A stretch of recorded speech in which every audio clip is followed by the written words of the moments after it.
Mais um podcast aqui do programa Cidade em Foco começando, e hoje o nosso bate-papo é com o Samuel Marques. Ele que é professor de História e Geografia, se declara um apaixonado por educação e é uma pessoa bastante atuante na política aqui da nossa região e também do estado. Hoje nós vamos conhecer um pouquinho da história do Samuel, como também um pouco do trabalho que ele vem realizando aí na vida pública no decorrer desses anos. Seja muito bem-vindo, Samuel, à Cidade em Foco. Obrigado, Cidade em Foco. Obrigado a todos vocês. Mais uma vez, a gente conseguindo estar juntos. Nos encontramos ano passado em vários momentos naquela andança toda pelo Estado, o que demonstra toda a credibilidade que a Cidade em Foco tem, a importância e a necessidade de uma imprensa comprometida com a verdade. Vocês fizeram um trabalho muito importante, não só nas eleições do ano passado, mas como na preocupação dessa região receber informação de verdade, ouvindo os lados, conversando com as pessoas. É algo bem pé no chão. E a gente precisa disso no interior e no estado de Janeiro como um todo. Obrigada. Bom, quero conhecer, antes de falar um pouco sobre o seu trabalho, sobre a sua história. Você é natural do Rio de Janeiro, né? Sim, natural em Cordovil.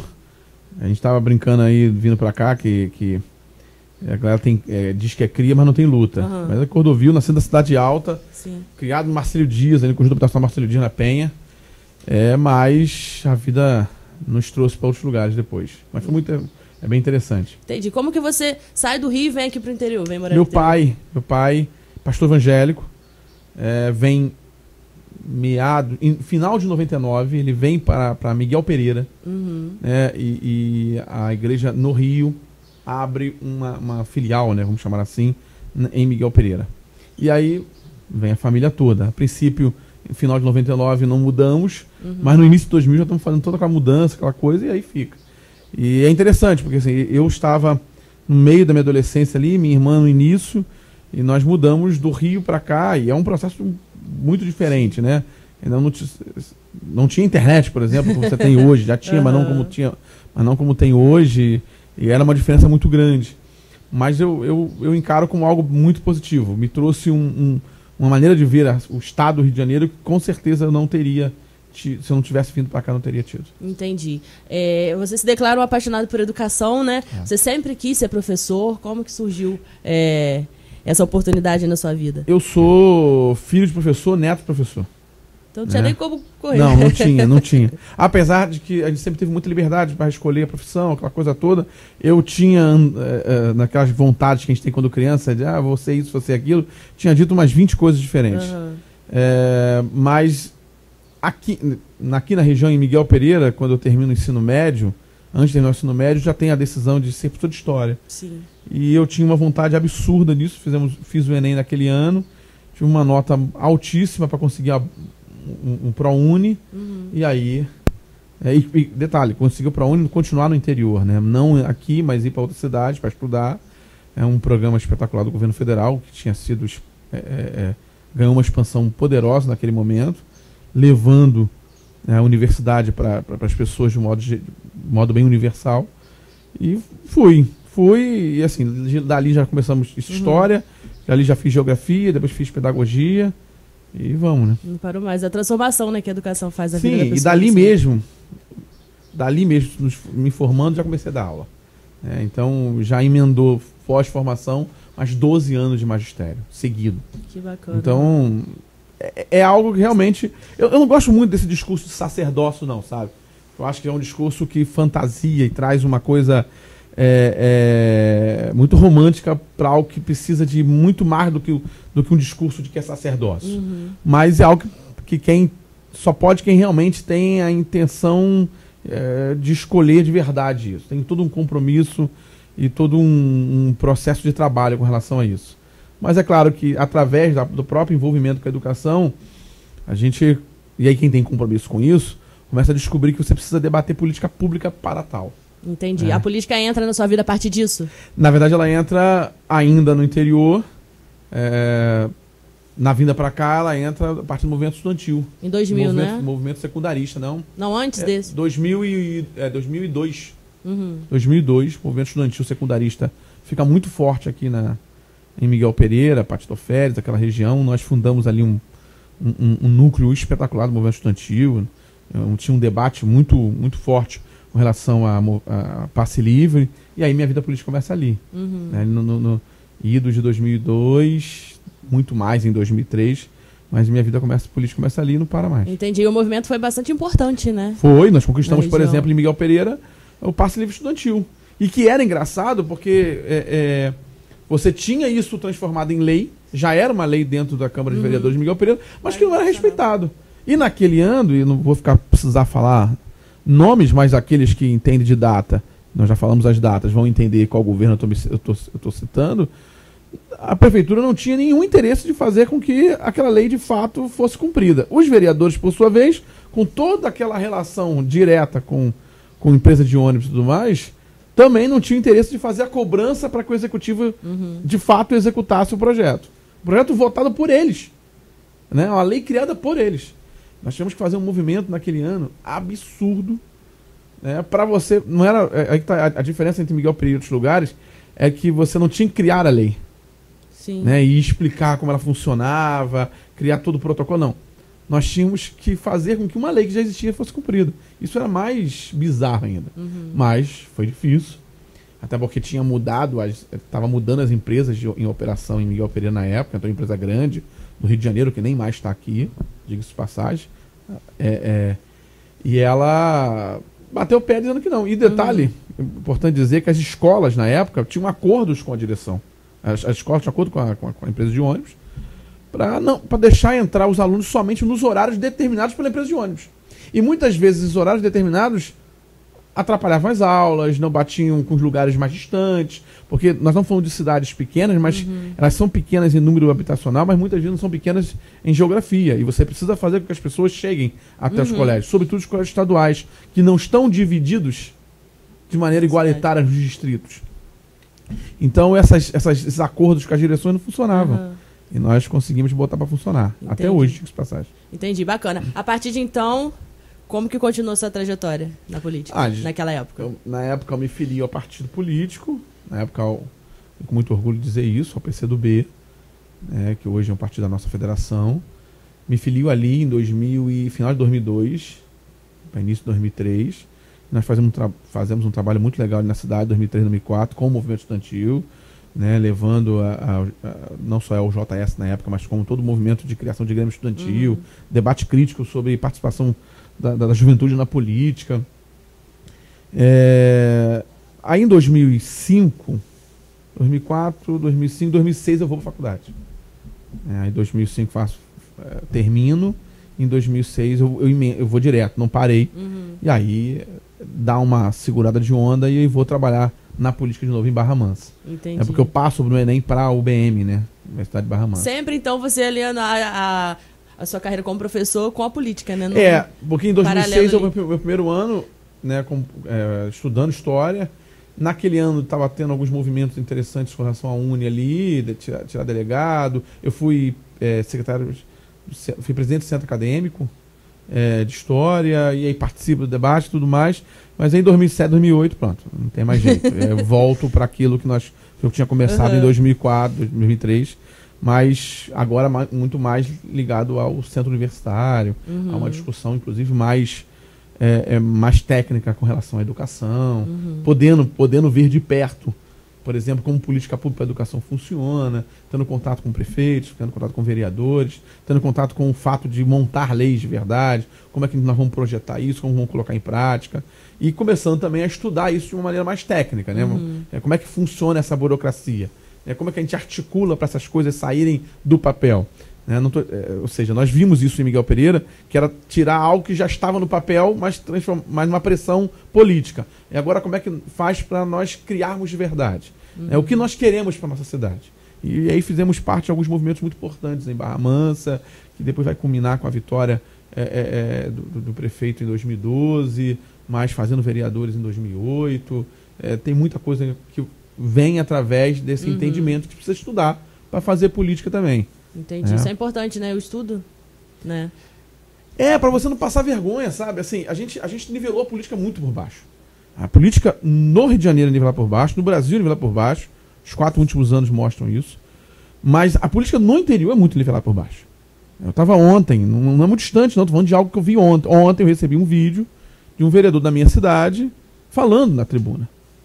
Tenho vergonha de dizer que é vereador da minha cidade. Por quê? Porque não... Além de não usar nenhum plural para falar de mais de uma pessoa, não conseguiu concatenar uma ideia básica de explicar primeiro o que ele queria.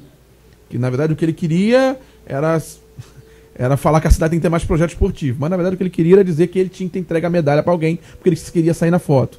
Mas não se discute o que tem que se discutir de fato, sabe? Que é você chegar na Câmara e discutir, se eu quero mais projeto esportivo para minha cidade, eu preciso criar um projeto de verdade, entender de onde vem o dinheiro, como é que é o orçamento, eu tenho que ler a lei de diretrizes orçamentárias, eu tenho que entender da onde eu vou tirar, para onde eu vou colocar, quanto custa, quantas pessoas são atendidas, de que maneira a lei de fato funciona. Mas não. Uhum. E aí quando você acha que é só encaixar por encaixar, vai por ir, sem estudar, sem entender basicamente aquilo que você está se propondo a fazer, né? Aí vira essa bagunça que a gente não estou falando só de Pati, estou falando de modo geral. Vocês aqui devem ver exemplos disso 24 horas. Mas, se você não estudar, você pode até ter uma carreira interessante na política, mas não de conteúdo. Né? Ou não galgar, ou acontece muito com muito vereador no interior, que fica aí 5, 6, 7 mandatos, mas não galga uma candidatura executiva, ou não consegue participar de maneira qualitativa nas discussões das pastas importantes. Entendi. Há um ano você se filiou ao Partido dos Trabalhadores. Sim, correto? Eu estava no PDT, eu tenho muito orgulho de dizer, estive no PDT, ao lado do presidente Lupe, ao lado dos ministros, ao lado do Ismael, ao lado de alguns companheiros muito importantes que me levaram ao PDT naquele momento, em 2000. E eu, inclusive, estive aqui no Cidade em Foco algumas vezes, né, falando pelo PDT de Partido Oferes, na época secretário-geral de lá. E a minha saída acontece em maio do ano passado, mas com muita tranquilidade, não houve nenhuma celeuma com o PDT, muito pelo contrário, a gente tem uma relação maravilhosa pelo Estado todo, né? A gente tem hoje um ministro importante demais no governo Lula, que é o ministro Lupe, que diga-se passagem, é um bastião do trabalhismo no Brasil, um cara com uma importância absurda. A gente tem bons deputados na Alerj, a gente tem bons vereadores espalhados pelo Rio de Janeiro, né? Nós temos o secretário de Trabalho e Renda, o Everton Gomes, lá no Rio de Janeiro, está fazendo um trabalho excepcional junto ao prefeito Eduardo Paes, fazendo um trabalho de levantar a questão do trabalho e renda na cidade do Rio. Então eu tenho um carinho muito grande de falar sobre o PDT, e aí fui ao convite de alguns amigos especiais, pude adentrar o PT, convite de André Siciliano, convite de Ricardo Lodge, e quando pessoas desse tipo de calibre, desse tamanho, te convidam para uma missão, não é mais um convite, é uma ordem, é uma oportunidade, é uma honra, e desde então estou lá, e estou tendo essa oportunidade maravilhosa de aprender muito no Partido dos Trabalhadores. Entendi. Em qual momento você foi convidado para ser o presidente do partido em Partido Oferes? E como que surgiu esse convite? No PT não existe muito essa coisa do convite para ser presidente. Nós temos dentro do PT nós temos um PED, ou nesse ano o PEDEX, que é extraordinário. Você tem uma eleição interna no partido. Os filiados são convidados a votar e escolher qual é a sua chapa. Ou seja, aqueles que apresentem uma melhor proposta para os próximos 2 anos do partido. Em 25 nós teremos outro, inclusive teremos outro a nível municipal, estadual e nacional. Então, existe um programa interno democrático no Partido dos Trabalhadores em que você decide e escolhe seus dirigentes. E aí, na verdade, Pati, vira presidente do PT em Pati, foi não um convite, mas uma missão mesmo. Você entender, e eu entendo, e várias pessoas do nosso grupo, espalhado pelo Estado, entendem, e o Partido dos Trabalhadores, através de Lula, entende que é a hora da gente dar uma guinada no partido. É a hora da gente crescer, é a hora da gente... Claro, é o maior partido do Brasil, mas a gente precisa ocupar os espaços de poder nas cidades, discutir com a sociedade o que ela entende que é o país nos próximos 4 anos. Para isso acontecer, nós temos que reconectar o partido à sociedade. Não adianta a gente ficar esperando que a sociedade se conecte aos partidos políticos. Isso não vai acontecer. Nós, partidos políticos, temos que fazer de tudo e nos movimentarmos dentro daquilo que precisa ser movimentado para nos conectarmos na sociedade. E o PT de Pati tem essa missão. E aí nós entendemos, nosso grupo político entendeu que nós poderíamos fazer esse papel acontecer, e a missão está aí. E agora vamos começar, e tem muita novidade vindo aí. Entendi. Falando sobre o seu dia a dia, você faz muitas coisas. A gente estava conversando aqui a respeito disso, que você não para. Eu anotei aqui algumas das suas funções, né? Assessor parlamentar, coordenador de candidaturas, presidente do partido. Como que é essa sua rotina? É diária, né? Eu trabalho na LERJ, tá lá o ponto, que alguém quiser ver depois. A gente não é fantasma, não, graças a Deus. Estou lá no gabinete do meu irmão, Andrezinho Siciliano, deputado estadual atuante, filho de André Siciliano, e que tem feito um trabalho excepcional, inclusive discutindo o interior do Rio. Né? Mais um convite daqueles que você não pode dizer não. Né? E debatendo leis. Ontem estava lá debatendo projetos de lei, debatendo, inclusive para a educação. É espetacular essa oportunidade de debater projetos de lei, sabe? A questão do partido é uma militância municipal, né? Também a nível estadual, que é o que nós vamos fazer do PT em Partido Oferes e o que nós vamos apresentar para a próxima eleição, que já está aí. A eleição já está aí. Estava lembrando que há menos de 4 anos atrás nós estávamos aqui falando sobre eleição municipal também. A eleição municipal já chegou.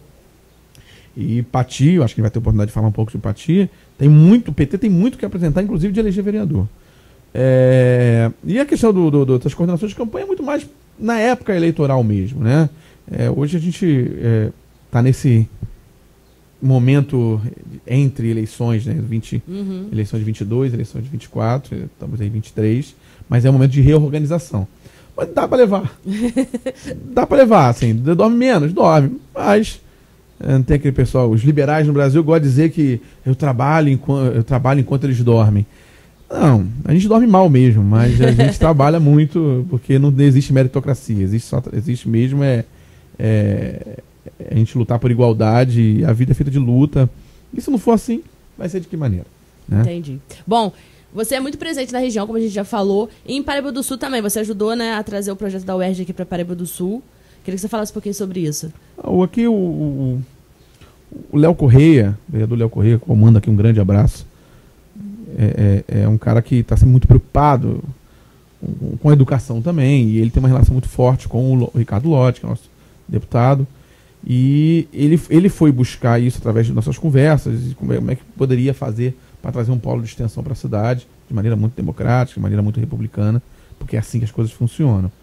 E aí nós buscamos os mesmos caminhos do polo de extensão que fez sucesso em Partido Oferes, né? Que é o polo de extensão de Partido Oferes, um polo de extensão que atendeu 1.200 pessoas. Só que ele inicia, na verdade, sim, ele assina o protocolo em dezembro de 2021, tentando lembrar as datas. Mas ele inicia os seus trabalhos em 22. Então você tem todo um ano para fazer aquela curva, né, de atendimento, pré-vestibular comunitário, aquilo tudo. E aqui foi feita uma parceria junto com a Escola de Música, ou Casa Musical. Eu sempre esqueço o nome. Mas foi importante, não só nessa região Paraíba do Sul. Tem Três Rios, que também deu muito certo. E foi interessante, porque o período de atendimento até o final do ano as coisas funcionaram. Eu não lembro exatamente os números, porque depois, né, para a época da campanha e outras coisas que nós fizemos, eu acabei me afastando um pouco dessa questão. Mas os números são bons, sabe? Muito atendimento aqui musical, muito atendimento social, aulas. Porque quando você leva, por exemplo, aula de música para as crianças, é uma visão, né? É uma abertura de visão para as pessoas. Às vezes elas não teriam nem acesso. Né? Quando você leva um pré-vestibular comunitário, um reforço escolar, como é o caso de Três Rios, que funcionava no contraturno, né? Porque a gente teve uma pandemia e nós ficamos 2 anos com todas aquelas problemáticas de educação e que vão gerar conflitos e problemas para mais de 2 anos, pode garantir isso. Então, quando você leva um pré-vestibular para lá, muda muitas coisas. Então, assim, é uma oportunidade. E foi algo que funcionou, sabe? Foi algo que funcionou. Claro que é alvo de muito ataque para muita gente, mas é algo que funcionou, porque foram atendidos com os projetos. Se você tirar uma média de Partido Oferes, que não é uma cidade gigante, nós tivemos em cidades maiores, 1.200 pessoas por mês, você imagina a quantidade de pessoas dividida em 16 cidades. Entendi. Então, estamos falando pelo menos 16 mil pessoas, e acredito que tenha sido muito mais do que isso. Entendi. Atualmente o projeto está paralisado aqui em Paraíba. Por que dessa paralisação? Foi falta de apoio do governo municipal? Tem pessoas da oposição ao governo que diz que foi um projeto eleitoreiro? Por que... Não, um projeto eleitoreiro ele é feito durante a eleição. Acho que as pessoas já têm que pensar antes de falar. Mas elas falam, mas a gente vive em democracia, as pessoas falam o que querem. Não, um projeto eleitoreiro funciona durante a eleição, não antes, durante e depois, porque o projeto funcionou depois da eleição, né? Eu não sei exatamente todos os momentos, os motivos pelo qual está parado, mas pelo que eu entendo, o projeto não. Ele terminava no final do ano passado e poderia voltar esse ano, mas a gente vive um problema no governo do Estado, você sabe disso, questão de orçamentário. Mas até onde eu sei, não estou na UERJ, não trabalho lá, mas até onde eu sei, os projetos vão voltar. Né, e devem voltar ainda esse ano.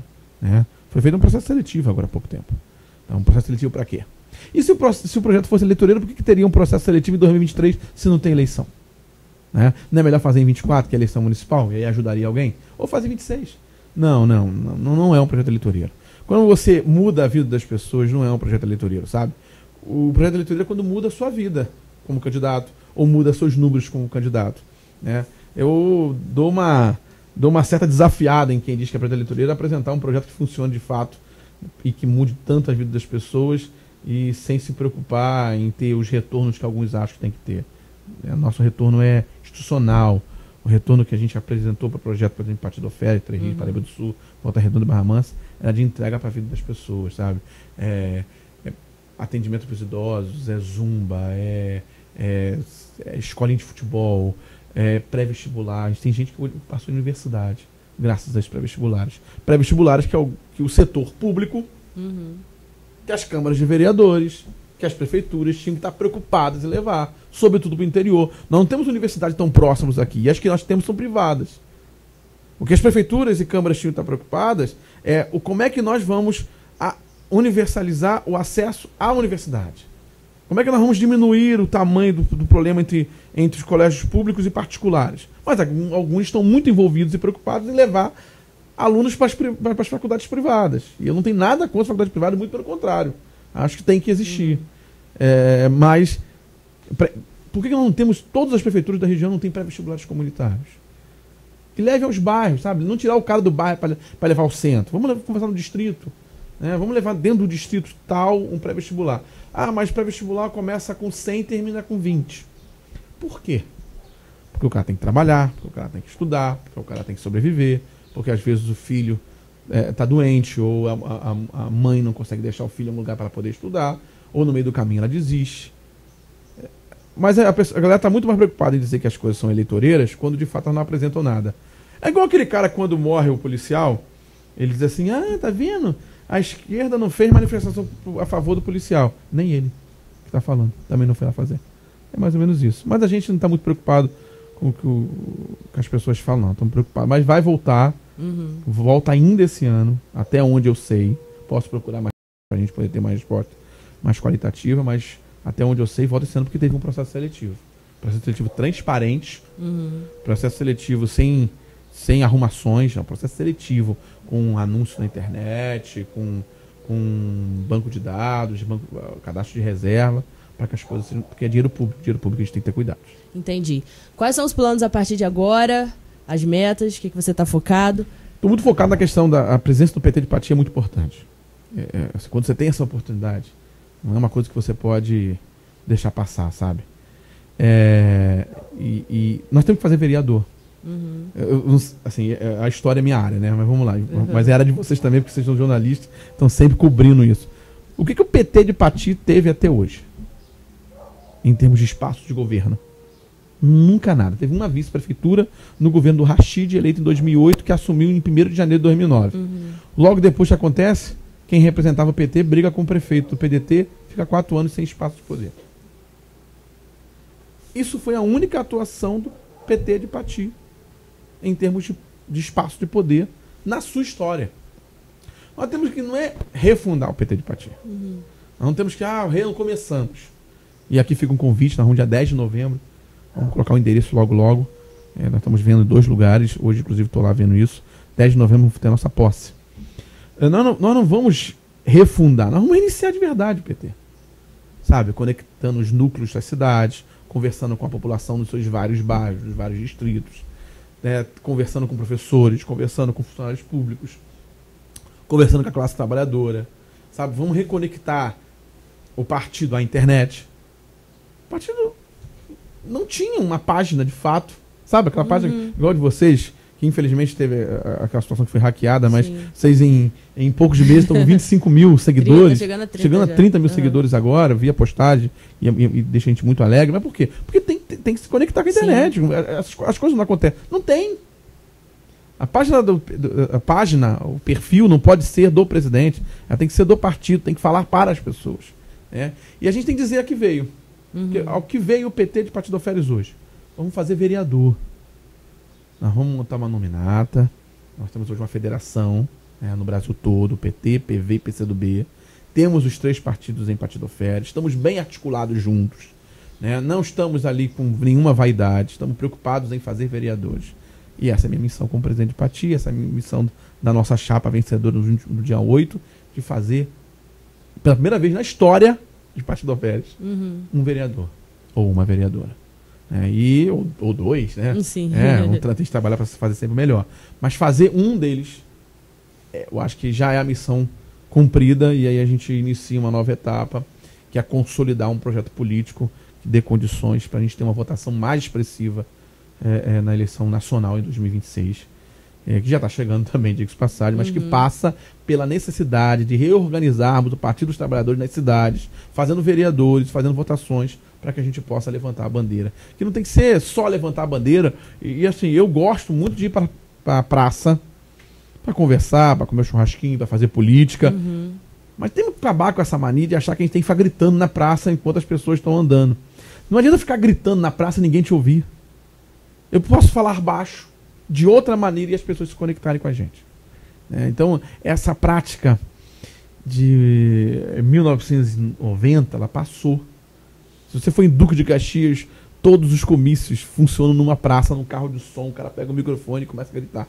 É o jeito de Caxias, sempre foi assim. E eu acho que talvez não vai mudar, mas já diminuiu. Por quê? Porque a população também já mudou. Ela quer receber via internet as coisas, ela quer se informar, ela quer poder participar, ela quer dar opinião, ela quer fazer um comentário. Claro que junto com isso vem uma série de outras questões que a gente está acompanhando nos últimos anos. Mas meu foco nesse momento é a gente sustentar um projeto político que faça com que a gente tenha um vereador, uma vereadora do PT em Partido Férias, e dali a gente consiga sustentar um outro projeto político que é levar política pública para as pessoas, daquilo que a gente acredita que tem que ser. Entendi. Bom, nós estamos finalizando o nosso podcast aqui, o nosso bate-papo. Quero te agradecer mais uma vez pela sua participação, por dividir um pouco conosco sobre a sua história. Quero deixar o espaço aberto para você deixar um recado para a população de Pati, enfim, da região e do estado, né, que acompanha o seu trabalho, já suas redes sociais também, para quem quiser te acompanhar. Assim, essa coisa da rede social é coisa nova, a conexão é isso.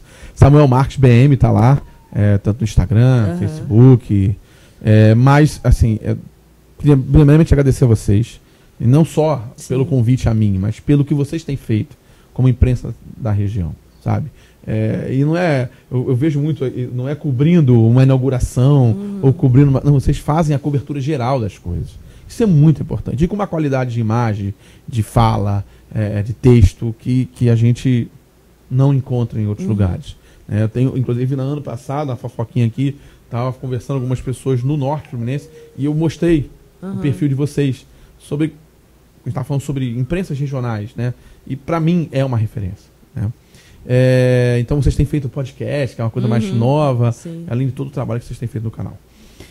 Dizer que essa região ela carece de uma atenção também do governo do estado.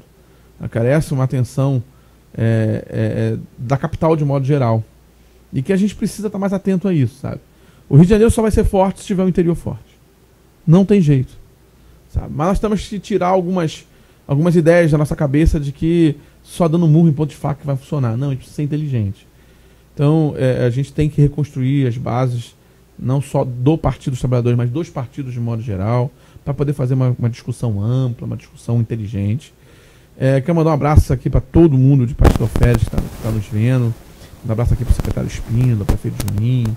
Mandar um abraço para o pessoal de Miguel Pereira, Jorge Fonseca, que estaria até com a gente hoje aqui, não pôde estar, que também está fazendo um trabalho muito importante, do mesmo nível naquela região, e que a gente precisa fazer com que nossas cidades tenham ainda mais qualidade de vida. Isso só se faz com muito trabalho, mas com muita política pública, com muito entendimento de que a gente está aqui para servir, né? Não para ser servido pelas pessoas. E muita articulação política.